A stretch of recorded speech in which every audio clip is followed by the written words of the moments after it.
For her birthday, my sister got a luxury trip to Europe and a shiny new car. Dad toasted, "She's the future of this family."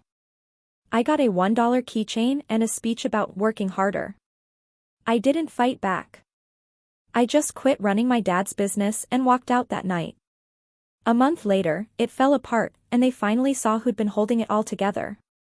My family gave me a keychain for my 25th birthday, while they gave my sister a brand new luxury car. That single gift wasn't just an insult, it was the match that lit my entire world on fire. The rooftop shimmered with string lights and the clinking of champagne flutes, all set to some curated playlist that screamed rich girl vibes.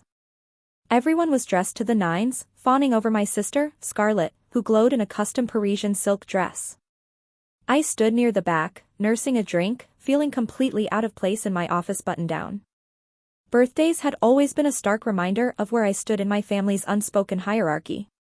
I'm Leo, 26 now, but this story started last year. My dad, he runs our lives like a CEO managing departments. My mom passed when I was 13, leaving just the three of us, Dad, my younger sister Scarlett, and me.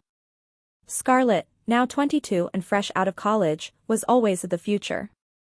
Dad's words, not mine. Growing up, I never really resented her.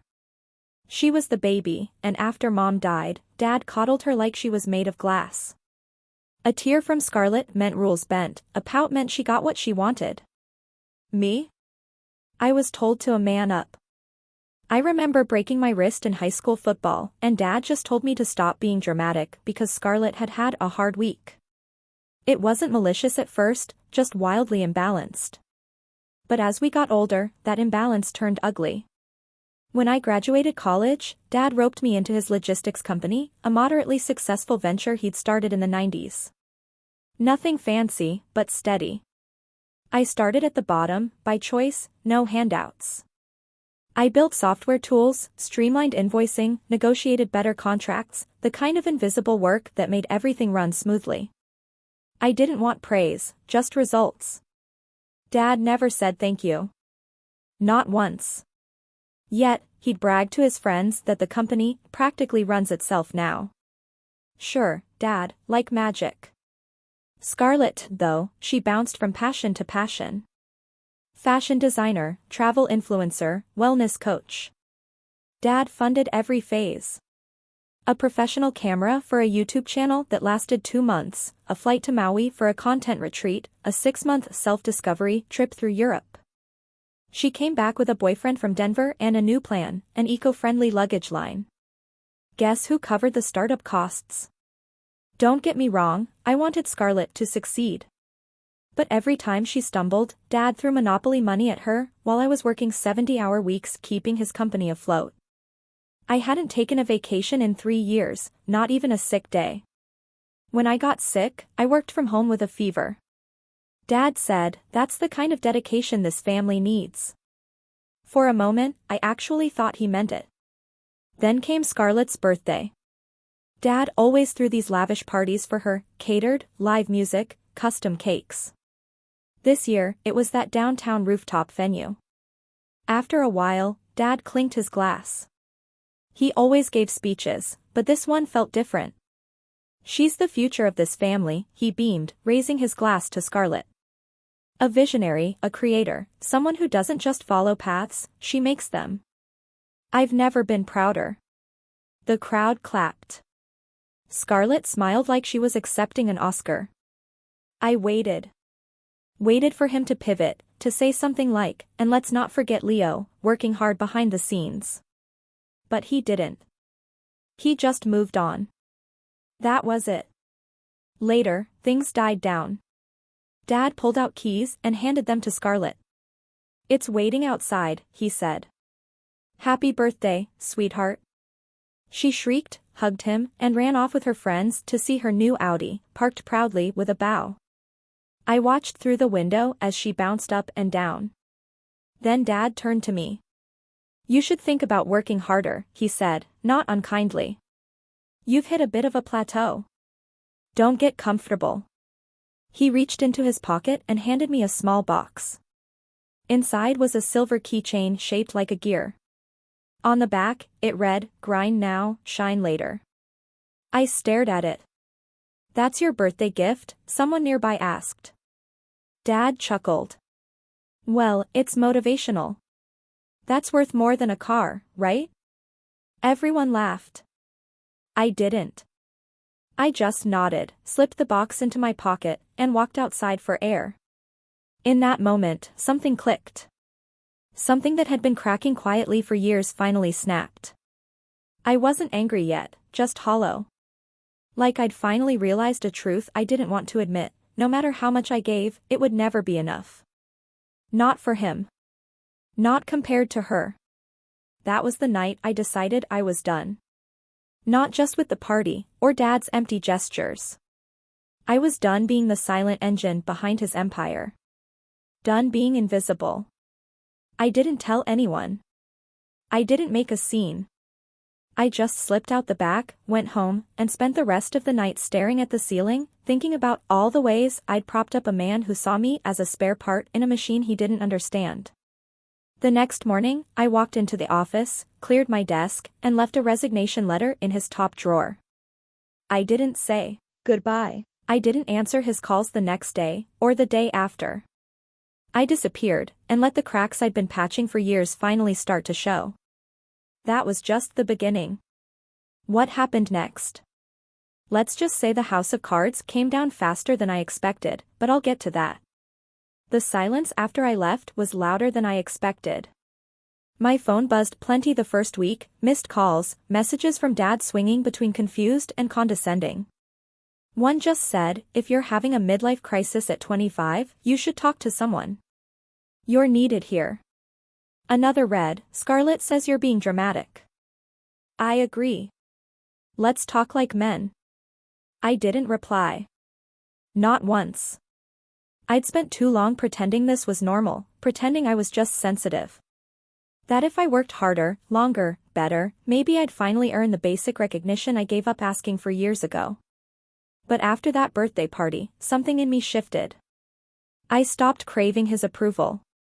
Stopped chasing the idea that if I just stayed loyal enough, I'd finally be treated like I mattered. I won't lie, it wasn't easy.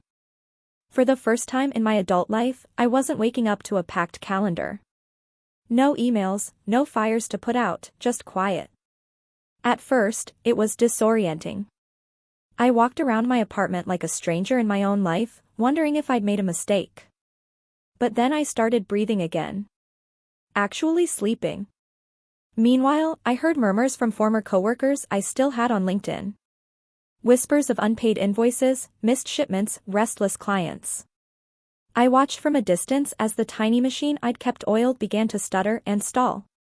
I didn't feel guilty, just numb, like I'd stepped away from a sinking ship I'd spent years trying to plug with my bare hands. A few weeks passed.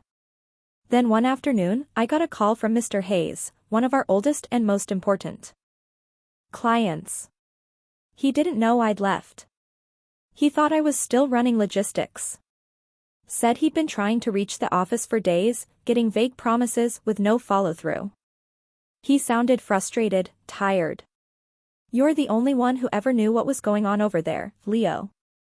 Did something happen?" I told him gently that I didn't work there anymore. He went quiet, then sighed. "Well," he said, "that explains a lot." It felt like someone had just put words to everything I'd been feeling. But even as the cracks in the company widened, Dad didn't back down. If anything, he doubled down on Scarlett. She announced on Instagram that her eco-luggage brand was finally launching. Polished pictures, captions full of words like sustainable, innovative, visionary. Videos of her unboxing samples, explaining her creative journey, doing photo shoots with pastel suitcases in flower fields. I watched it all with a strange mix of detachment and disbelief. I knew how the business was really doing. I knew Dad had diverted a chunk of the company's operating budget to fund Scarlett's startup. He wasn't subtle about it either. A former coworker forwarded me an internal memo that said the budget had been restructured to prioritize long-term family investments. Whatever that meant. Still, I said nothing. I just let it unravel. But the moment that truly pushed things over the edge, the breaking point came a month later. It was early December, cold and gray, and I was visiting Mom's grave. I did it every year, same day, same time, quietly. She'd passed away on December 5th when I was 13. And even though we never made a big deal of it, I always felt like she deserved a moment. I brought flowers, sat there for a while, just thinking. Then, out of nowhere, Scarlett showed up. I didn't even hear her heels crunching through the frosted grass until she was a few feet away. "Oh," she said, spotting me. "Didn't expect you here." She wore a cream-colored coat that probably cost more than my car and oversized sunglasses, even though it was cloudy. I stood up, brushing dirt from my jeans. "Why wouldn't I be here?" I asked. "It's Mom's anniversary." She tilted her head, as if that hadn't occurred to her. "Right. Yeah, I just thought, since you've been off the grid or whatever." "I took a break," I said. "Didn't realize that made me a ghost." She smirked. "Dad thinks you're being immature." I didn't answer. She stepped closer to the headstone, pulling a phone from her pocket. "I'm just stopping by for a photo," she said, flipping her hair. "Posting something about Mom. The engagement last year was insane." I blinked. "Wait, you're taking a picture?" "Yeah, duh." She crouched down, angling her phone. "It's for the brand. Like, grounding myself. Reminding people I've had struggles, too. That kind of thing." I stared at her. "You're using our mom's grave for clout." Scarlett looked up, annoyed. "Don't be so dramatic. It's storytelling. People relate to grief." I opened my mouth, then closed it. I didn't trust myself to speak. She took a few shots, filtered them, then stood. "Anyway, you should talk to Dad. He's stressed. I think he's hoping you'll come crawling back soon." "Not happening." She shrugged. "Suit yourself. But, since you're not doing anything, maybe you could help pack some orders for my luggage line? It's been overwhelming lately." I actually laughed out loud. A short, bitter sound. "What?" she asked. "You really don't get it, do you?" I said. She frowned. "Get what?" "That I'm done with you. With Dad. With all of it." Scarlett rolled her eyes. "So you're going to sulk forever because you didn't get a car for your birthday? Grow up." I walked past her without another word. She called after me, maybe if you weren't so obsessed with being a martyr all the time, people would actually want to help you. I didn't look back. Later that night, I got a call from Dad. I let it ring. Then another. Finally, a message came through. "Just one line, need you to come in tomorrow. We need to talk." Seriously. I ignored it, but curiosity got the better of me. The next morning, I walked past the office. It was mid-morning, but the parking lot was half empty. Through the glass doors, two receptionists whispered at the front desk. The place looked off. Not frantic, not chaotic, just confused. Like a machine missing its core piece. That night, Dad showed up at my apartment. I hadn't seen him in person since Scarlett's birthday. He looked different, more tired, a little grayer. "Leo," he said when I opened the door. "Can we talk?" I didn't invite him in, just leaned against the frame. "I'll keep it short," he said. "The company's struggling." I waited. "We've lost 3 major clients. Deadlines are being missed. Issues with cash flow. It's temporary, but I could use your help getting things back on track." I almost laughed again. "Temporary?" I asked. "Or the result of pulling funds to pay for luggage prototypes and influencers?" He stiffened. "That's irrelevant." "No," I said, "that's exactly the problem. You gambled the company on Scarlett's latest identity crisis." He bristled. "Scarlett is trying to build something. So was I. I said, my voice sharp now. But you never gave a damn about that. You only saw what she could become, not what I already was. He shifted, clearly uncomfortable.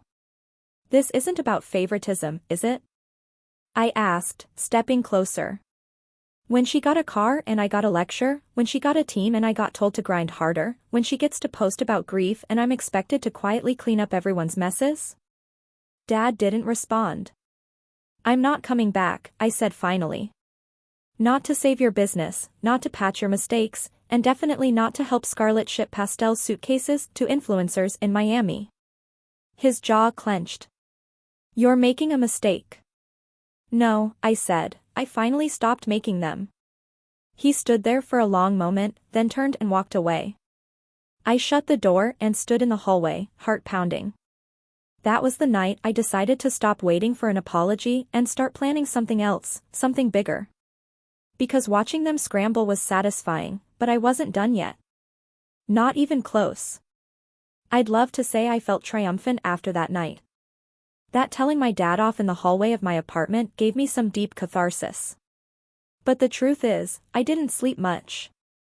I lay in bed staring at the ceiling, wondering what came next. For the first time in years, I had no paycheck, no backup plan, no real direction. Just a hollow victory and a head full of emotions I'd been bottling up since I was a teenager. In a weird way, that was my rock bottom. Not the confrontation itself, but the silence that came after. The realization that I'd walked away from everything I knew without a clear destination. The kind of freefall that feels empowering in movies, but terrifying in real life. My savings weren't infinite, and rent wasn't cheap. The family business had always been my world. Not just my job, but my structure. Without it, my days blurred together. I tried applying for jobs in logistics, but every time I sat down to write a cover letter, I felt this ache in my chest. I wasn't ready to jump back into the same world. Not under someone else's thumb, and definitely not to rebuild someone else's dream. I started going for long walks in the morning, just to feel like I had somewhere to be. There's something about walking alone in the cold that forces you to think. No distractions, just breath and footsteps. It was during one of those walks that I passed an old warehouse that had been for sale for months. It wasn't anything special, rusted shutters, cracked windows, weeds in the parking lot, but something about it caught my eye. I don't know what possessed me to look it up later that day, but I did. The price was surprisingly low, probably because it was zoned in a light industrial area most people didn't want to touch. I laughed at first, then stared at the listing, then laughed again. Then I didn't stop thinking about it. You know those quiet moments when something clicks and you can't explain why? That warehouse became an obsession. I started sketching out ideas in a notebook I hadn't touched in years. Ideas I pushed aside because I was too busy or too committed to the family business. But now I wasn't either of those things. Now I was just Leo, broke, unemployed, and weirdly excited. I didn't buy the warehouse. Not yet. But I filed an LLC. I called it Cornerstone. Not flashy, not trendy, just solid. Then I reached out to a few old clients I had good relationships with. Not to steal them, I wasn't trying to gut my dad's business. I just wanted to ask questions. What did they wish logistics companies did better? Where were their biggest frustrations? What problems were they still trying to solve? To my surprise, they answered, not just politely, but enthusiastically. One even said, honestly, if you ever start something on your own, call me. You were the only one who actually understood how to fix things instead of just talking about them. That stuck with me. So, I started working. Slowly, quietly. I didn't have funding or a team, but I had a laptop, a vision, and time. All the things I'd never had when I was buried in someone else's priorities. I built a new kind of logistics model, leaner, tech-forward, focused on small and mid-sized businesses that got ignored by the giants.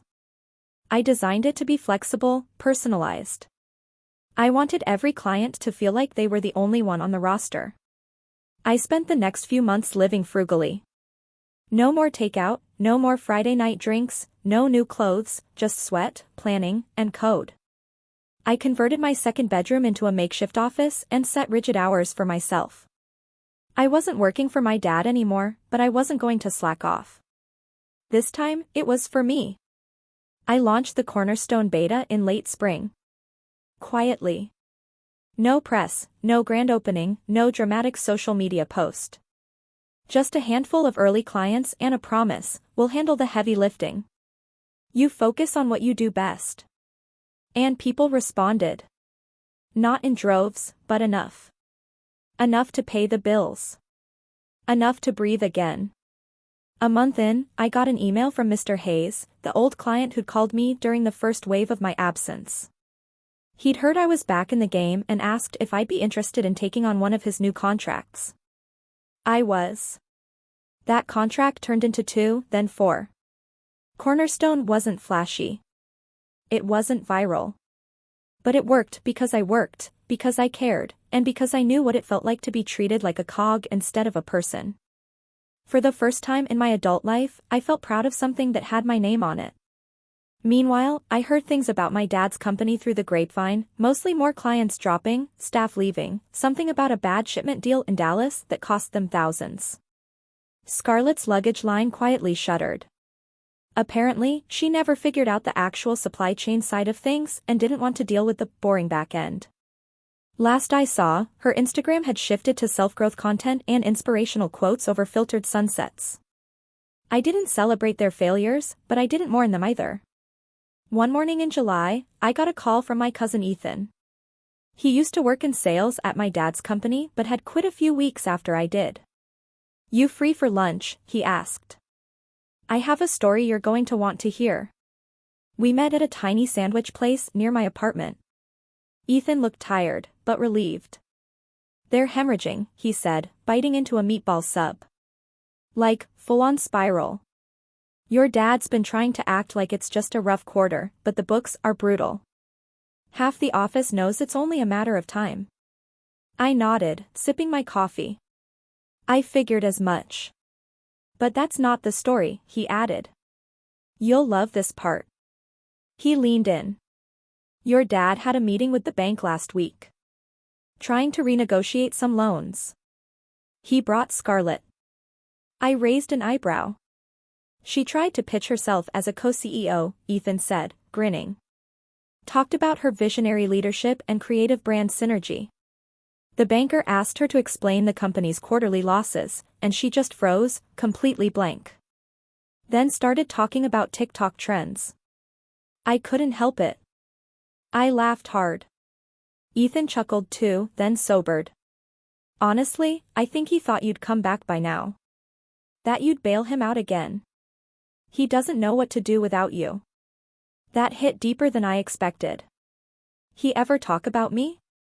I asked. Ethan paused. "Not much. But when he does, it's weird. Like he doesn't get it. Still thinks you're just being stubborn or taking things too personally. Like he never put the pieces together." I nodded slowly. That tracked. Dad didn't deal in reflection, only projection. After lunch, I walked back home and sat at my desk, staring at the growing client list on my screen. It felt surreal. Just a year ago, I was invisible in my own family. Now I had something real, something mine. But the thing that surprised me most? I didn't feel angry anymore. Not numb, not bitter, just detached. Like I'd finally stepped out of a storm I didn't realize I'd been living in for years. The company was doing well. I'd hired my first part-time assistant, a sharp, detail-oriented guy named Noah, who reminded me of myself at 22. I told him, "You won't go unnoticed here, ever." And I meant it. I wasn't rich, not even close. But I was stable, and every contract I signed, every system I built, every client who said, "You actually listen," was another brick in the foundation I never thought I'd have. The rise wasn't dramatic. There was no movie montage or viral moment. Just grit, focus, and quiet victories. But honestly, that made it sweeter, because it was real. Because it was mine. I still hadn't spoken to my dad since that night at the apartment. But that was about to change. Because one morning I got a letter.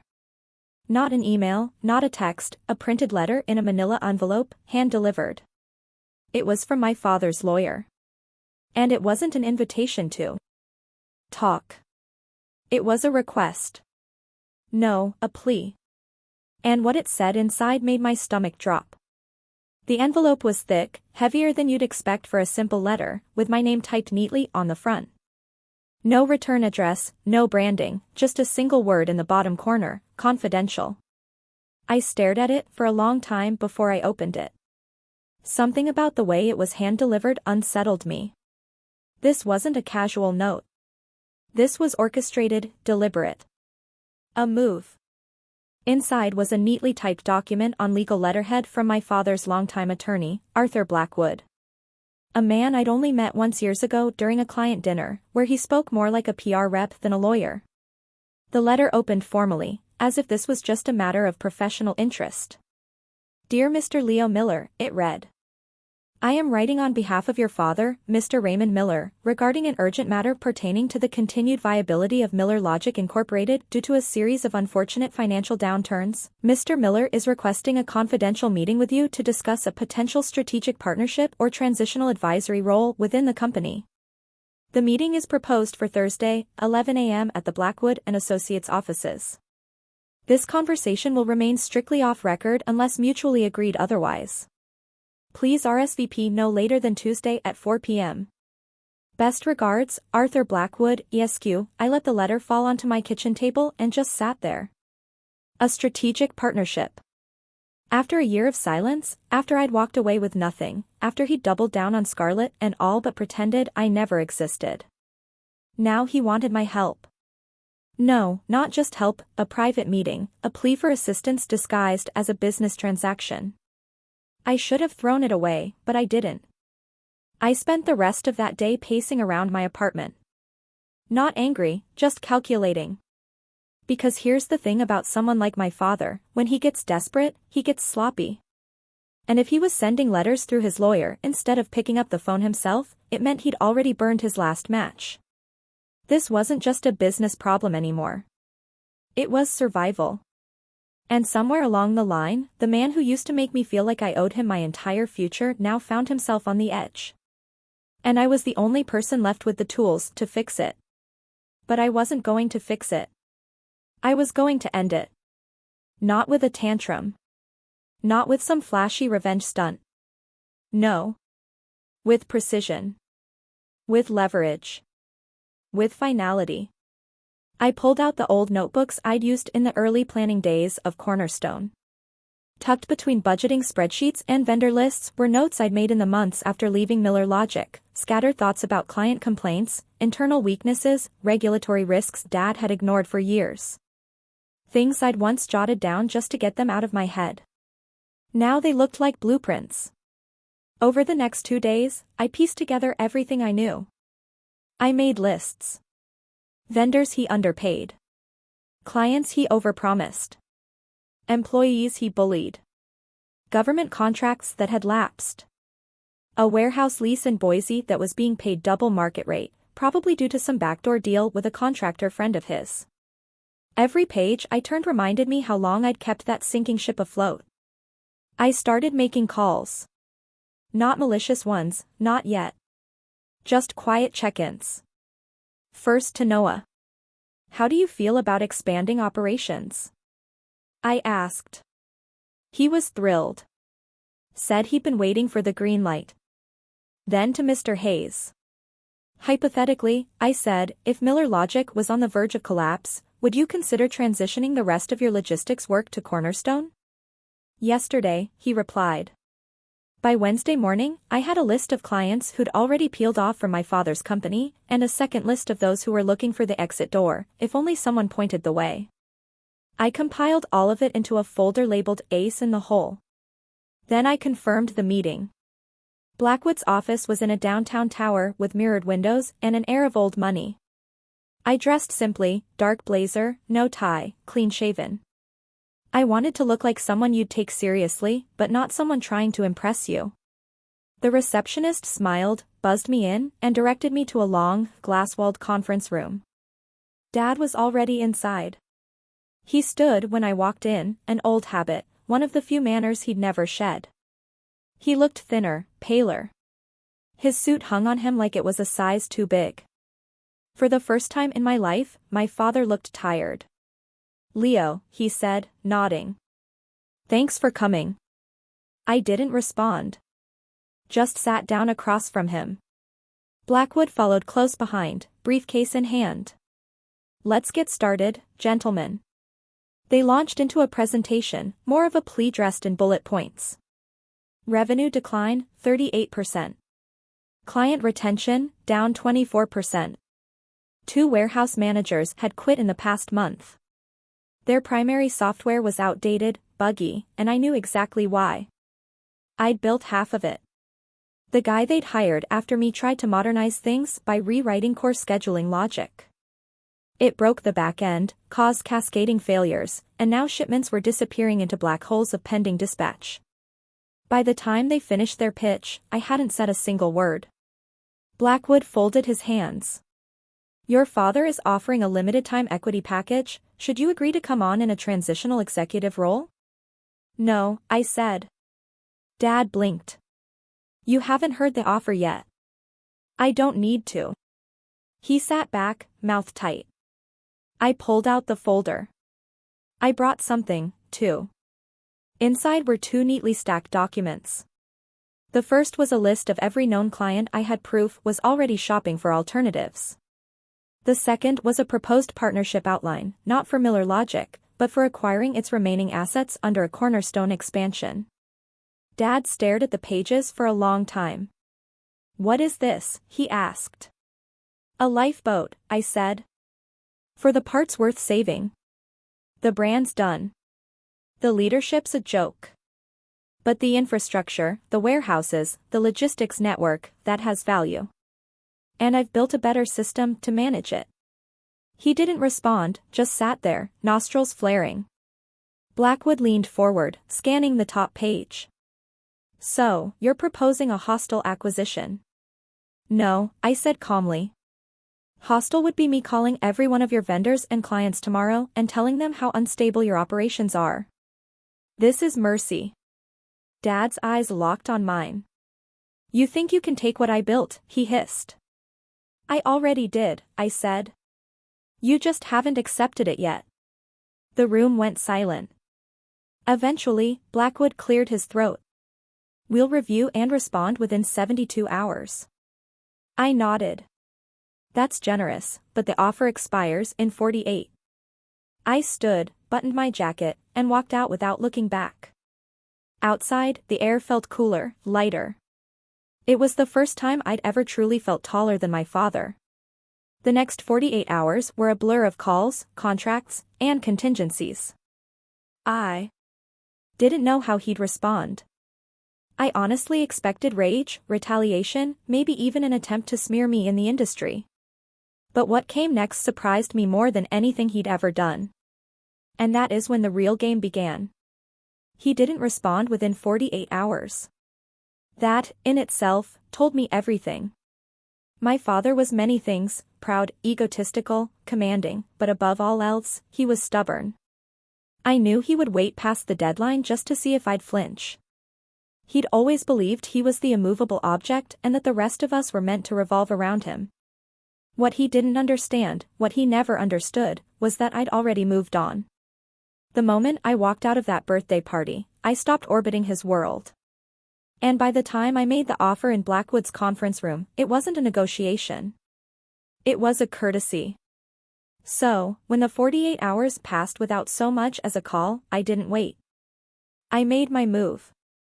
It started with a quiet press release from Cornerstone. Cornerstone Logistics is proud to announce the expansion of our client network and operations. Beginning this quarter, we will be onboarding 5 new major contracts from national retailers and distribution chains. We remain committed to delivering personalized, tech-forward logistics solutions with integrity and transparency. That press release hit just as Miller Logic's quarterly earnings were being whispered around industry circles. Everyone knew they were bleeding. Everyone knew they were vulnerable. I didn't mention their name. I didn't have to. The same afternoon, I launched a targeted digital campaign aimed at the businesses still working with my father. It wasn't aggressive, just factual. Testimonials from new clients. Case studies comparing delivery efficiency. A sleek side-by-side analysis showing how Cornerstone systems outperformed the industry standard. I posted one case study in a private logistics forum where I knew managers from 3 of Dad's warehouses still lurked. By Monday, I got an email from one of his regional directors, would love to talk options, quietly. By Wednesday, 3 more followed. By the end of the week, a full-time dispatcher who had trained under me before Dad promoted a family friend over him submitted a formal application to Cornerstone. In his cover letter, he wrote, "I always believed in your vision. Just needed a door." I gave him one. Behind the scenes, I was laying the real groundwork, not just for a takeover, but for a dismantling. Using public records and internal contacts, I traced the paper trail of Miller Logic's remaining warehouse leases. A few were locked into long-term agreements, but 2 of their best locations were coming up for renewal. I made a quiet offer to the property owner, slightly above market value, contingent on the current leaseholders not renewing. He accepted. Just business. The following month, Miller Logic tried to renew both locations. Their applications were rejected. No explanation given. One of the properties was officially transferred to Cornerstone Logistics within 14 days. They didn't see it coming. And that was just phase 1. Phase 2 was about the vendors. I reached out to the ones Dad had burned, the guys he'd underpaid, dismissed, or treated like disposable tools. I offered better terms, clearer contracts, a commitment to fairness. Word traveled fast. In logistics, reputation is currency. And for years, Miller Logic had been coasting on old relationships I'd personally nurtured. Without me, those ties had frayed. Now they snapped. By mid-August, one of their longest-standing clients, a regional food distributor worth 7 figures in annual shipments, announced they were terminating their agreement. The press release cited inconsistencies in service and a desire for greater transparency. The next day, they signed with Cornerstone. That was the moment I knew the revenge had landed. Not as a firestorm, not as a headline, but as a quiet death. My father's company, the empire he built, the throne he ruled from, was collapsing in on itself. Not because I sabotaged it, but because he never knew how to keep it alive without me. And now the industry knew it, too. I didn't hear from him again until late September. It came in the form of a voicemail. His voice was flat, measured, like he was reading from a teleprompter in his head. "Leo, I heard about the contracts, about the leases, about the clients. You've made your point. I don't know if you feel proud of yourself, but I hope it was worth it." Then a pause, just breathing. "You win." I played that message once, then deleted it. Because this was never about winning. Not really. It was about liberation, about finally stepping out from under the weight of a man who only valued control, and proving that I was never the failure he quietly feared I'd be. That his idea of the future of the family was nothing more than a fantasy built on favoritism and blind arrogance. Scarlett faded from the picture not long after. Her luggage company had dissolved quietly over the summer. She posted a teary-eyed life update video about moving into a new phase of healing. Then she pivoted to wellness coaching, then travel blogging again, and eventually just stopped posting altogether. I didn't hate her. She was spoiled, yes, willfully blind. But she was raised in the same house I was, just on the opposite end of the seesaw. Dad gave her a pedestal before she ever had to earn a step. And in doing so, he broke both of us, just in different ways. I didn't reach out. I didn't need to. Cornerstone kept growing. By winter, we'd expanded to a second state, opened 2 new fulfillment hubs, and crossed 7 figures in revenue. Not venture-backed, not celebrity-funded, just built the old-fashioned way, with work, trust, and consistency. One evening, I walked past a downtown wine bar and saw my dad sitting alone inside. Same gray suit, same slumped posture, just older now, smaller. He didn't see me. I stood there for a moment, watching him sip from a glass, staring at nothing. The same man who once toasted Scarlett with, "She's the future of this family," now sat in silence. The world no longer orbiting around him. And me? I walked past him, not out of spite, but out of peace. Because I didn't need anything from him anymore. Not approval, not acknowledgement, not apologies. I already had everything he never gave me, and everything he tried to keep for himself. I had freedom. I had purpose. I had power. And I built it from the ground up, with nothing more than a silver keychain and a lifetime of being underestimated. That keychain still sits on my desk. I keep it there not as a reminder of the insult, but as a symbol of what happens when you stop grinding for someone else's dream and start building your own. Because the truth is, I didn't collapse when I walked away. They did. And I never looked back. What would you have done if you were me?